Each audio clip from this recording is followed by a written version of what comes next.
ഭഗവതിയുടെ ആഭരണങ്ങളൊക്കെ കാണണ്ടേ? മുല്ലമുട്ടുമാല, മാങ്ങാമാല, മേക്കാമോതിരം, കാശുമാല, നെറ്റിച്ചുട്ടി. അയ്യോ, ചെലങ്കയുടെ പക്ഷെ ആ രോഗി ആരാണെന്ന് മാത്രം പിടികിട്ടിയില്ല. ആ ഘട്ടത്തിലാണ് ഒരു ദിവസം ഗംഗയുമായി ഞാൻ തെക്കിനിയിലെത്തിയത്.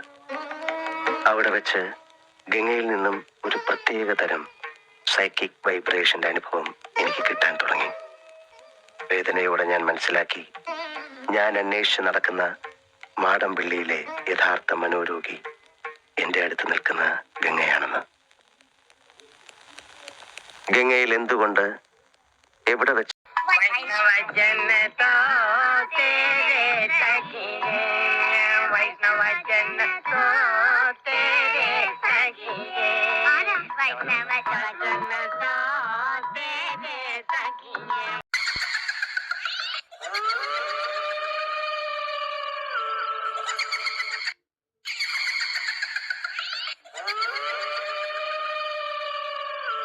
പിന്നെ വനിത മേഡത്തിന്റെ കൂടെ ഞാനും മേഘയെ നിൽക്കുന്ന ഒരു ഫോട്ടോ ഉണ്ടായിരുന്നു. അതുണ്ടാ കയ്യില്?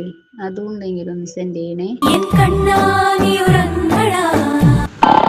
രതീഷ്, രതീഷ്, രതീഷ്, ഞാനല്ലേ വിളിക്കുന്നത്? ഇങ്ങനെ അവിടെ തുടങ്ങാമോ? രതീഷ്, എന്ത് ശാന്തമായ ഉറക്കം. ഏത് ശാന്തമാ? ശാന്തമല്ല, ശാന്തത. അത്യാവശ്യം മാത്രം ഞാൻ ചെയ്യാറില്ല, ഇതുവരെയും ചെയ്തിട്ടില്ല. കാരണം ജനിച്ചപ്പോ കാരണന്മാർക്ക് നല്ല ഭംഗിയുണ്ട്, കോലമുണ്ട്.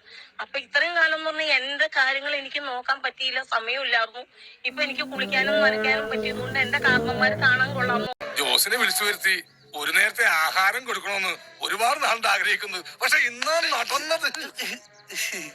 എന്താ തണുപ്പ് ഐസ് ഫാക്ടറി അത്.